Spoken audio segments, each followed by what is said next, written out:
শোনো, ওই যে মহান আল্লাহর তরফ থেকে আবির্ভাব হয়েছে, কে না তো ওই যে মহামানব আবির্ভাব হয়েছে। বলে তাই নাকি? শুনে রাখো, আল্লাহ যেমন সমগ্র সৃষ্টি জগতের জন্য রব হলেন আল্লাহ, তেমনি সমগ্র সৃষ্টি জগতের জন্য রহমত হলেন রাসূলুল্লাহ। হিন্দু ভাইরা বলে, আমার সনাতন ভাইরা বলে, মহান স্রষ্টার কৃপা ছাড়া কেউ কোনোদিন স্বর্গ যেতে পারে না। আমরাও বলি আল্লাহর রহমত ছাড়া কেউ কোনোদিন জান্নাতে যেতে পারে না। আমরাও বলি, ওরাও বলে। আবার আমরা যারা হক্কানি বেরেলি তারা বলে আল্লাহর নবী ছাড়া কেউ কোনোদিন জান্নাতে যেতে পারবে না। যত ইবাদত করো, যতই মুত্তাকিন হয়ে যাও, আল্লাহর নবী ছাড়া কেউ কোনোদিন জান্নাতে যেতে পারবে না। এখানে কিছু মানুষের অ্যালার্জি হয়ে যায়। আরে ভাই, কথাটা আগে বুঝ, কথাটা বুঝ, না বুঝে কেন উল্টো পাল্টা মন্তব্য করছিস? বলে কেমন করে? হিন্দু ভাইরাও যেমন বলেন মহান স্রষ্টার কৃপা ছাড়া কেউ কোনোদিন স্বর্গ যেতে পারে না, আমরা বলি আল্লাহর নবী ছাড়া কেউ কোনোদিন জান্নাতে যেতে পারে না। দুটো কথাই হলো এক। বলে কেমন করে? কৃপাময়ী সংস্কৃত ভাষা, কৃপা মানে হচ্ছে করুণা, বাংলাতে বলি দয়া। আল্লাহর দয়া ছাড়া কেউ জান্নাতে যেতে পারে না। আরে গাধা, দয়া হলো বাংলা ভাষা, এর আরবি হলো রহমত। আর রহমত ছাড়া মানে রহমত আর অন্য কেউ নয়, রহমতটাই তো হলেন আমার নবী মুস্তাফা, তিনি হলেন রাহমাতাল লিল আলামিন। তাই লাখ কথার একটা কথা সমান, আল্লাহর রাসূল ছাড়া কেউ কোনোদিন জান্নাতে যেতে পারে না। বুঝতে পারলেন? তাইরই লেগেই বলছে শোনো, ওই মহামানবকে তিনার চর্চা বেশি বেশি করো। বলে কেমন করে?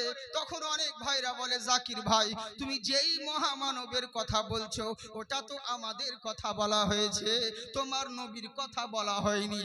হ্যাঁ হ্যাঁ, আমার নবীর কথা বলা হয়েছে। বলে কেমন করে? চন্দ্রিমা কুণ্ঠকারী পৃথিবীর বুকে ওই যে মহামানব আবির্ভাব হবে, আসার পরে আসমানের চন্দ্রকে দু টুকরা করে দিবে। আসমানের চাঁদ দু টুকরা কোন মোল্লা করেনি, রাসূলুল্লাহ করেছেন। তাই বলছে শোনো, ওই নবীকে প্রয়োজন আছে, উনি সেই মহামানব। বলে কেমন মহামানব? পৃথিবীর বুকে পূর্মিদাম পুণ্যনামহা, পৃথিবীর বুকে আচ্ছা বলো তো দেখি, চন্দ্র রয়েছে, সর্বশক্তিমান হলো চন্দ্র, সর্বশক্তিমান হলো সূর্য। চন্দ্র রয়েছে বলে রাত্রে জ্যোৎস্নার আলা দেখো, সূর্য রয়েছে বলে দিনের মুখ দেখতে পাও, উজালা দেখতে পাও। সূর্য আর চন্দ্র রয়েছে বলে দিন আর রাত্রি তোমাদের জীবন যাপন করো।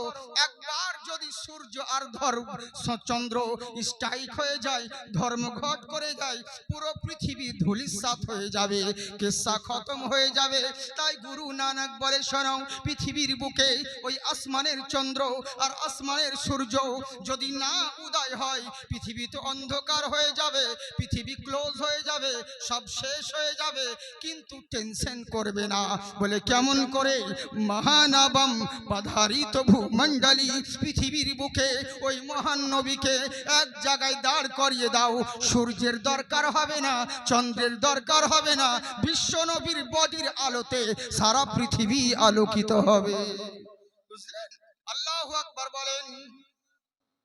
তাই সেই নবীর আদর্শকে যদি মানতে পারো, তোমরা এখানেও কামিয়াব হবে, ওখানেও লাভবান হবে।